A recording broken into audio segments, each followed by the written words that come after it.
happy and healthy new year to you. I certainly hope that you've enjoyed the festive period, regardless of how you chose to spend your time.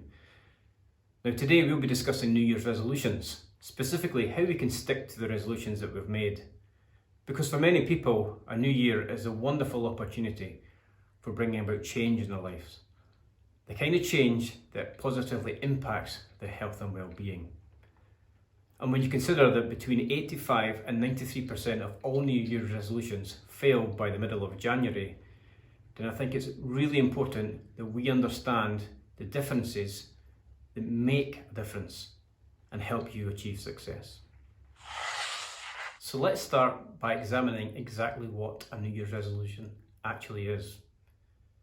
To me, it's really just a decision, but it's the kind of decision that you intend to keep long-term and one that will enhance your life, your health, or your well-being in some way, shape or form.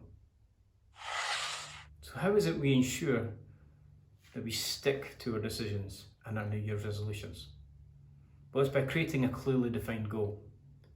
And the way in which we create that goal really does make a difference. So when you create your company goal, I'd like you to keep in mind the acronym SMART, which stands for specific, measurable, achievable, realistic, and time-based. And if you keep all these elements and components in mind when creating your goal, you'll be far more likely to achieve success.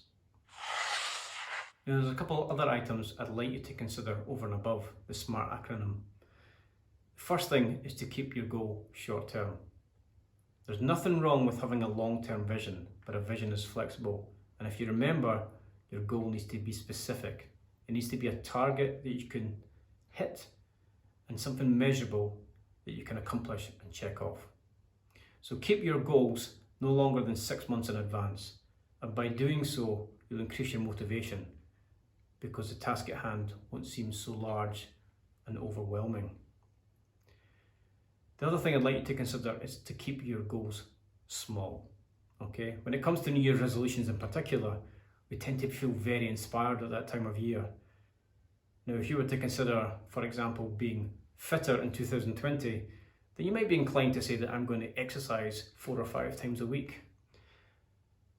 Now, that may well be achievable for you, but it would be far better to say that in 3 months' time, I expect to be exercising 3 times a week. And in month 1, I'm going to ensure that I exercise once a week. Month 2 will be twice a week. And by month 3, it will be 3 times a week. By just being a little bit more realistic and a little bit softer in the way you start, it really will make a difference. Now, because you're an engineer, you're probably more experienced than most at looking at detail, working out where you are, where you want to go, and bridging the gap between. And of course, you may not require an acronym such as SMART to be able to think about all the details that need to be involved in your goal setting process. And if you want to simplify it, then by all means, please do. In fact, one of the easiest ways to say is to use the 3 W's, which is what is it I want, why is it that I want it, and when do I want it done by, and then just add in the detail that comes naturally to engineers anyway. So that's it. Just to recap, the way that we stick to a decision is by creating a goal. And the way in which we create that goal really does make a difference. Okay? And of course, you can either use the acronym SMART or you can use the 3 W's, whatever works best for you. But now that you have an orientation and you've planned your work, all that's left for you to do is to stay motivated and work your plan.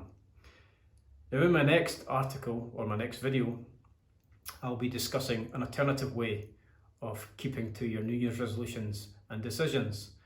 But for now, if you have any questions or queries, then drop us a message on the email noted below and we'll either address it in a future article or come straight back to you.